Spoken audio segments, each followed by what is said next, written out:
Daniel, today hundreds of people filled this room to watch Governor Bill Lee become the 50th governor of the state of Tennessee.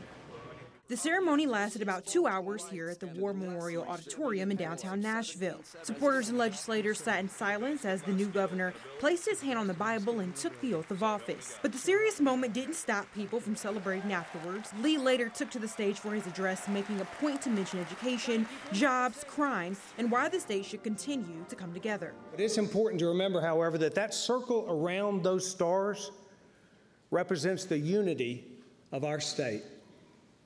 And I believe that Tennesseans have much more that unites us than divides us. We also caught up with Congressman Tim Burchett after the ceremony to get his take on the new governor. Bill Lee is the right man at the right time. I'm proud that I voted for him. Bill's been a dear friend to Kelly and Isabel and I.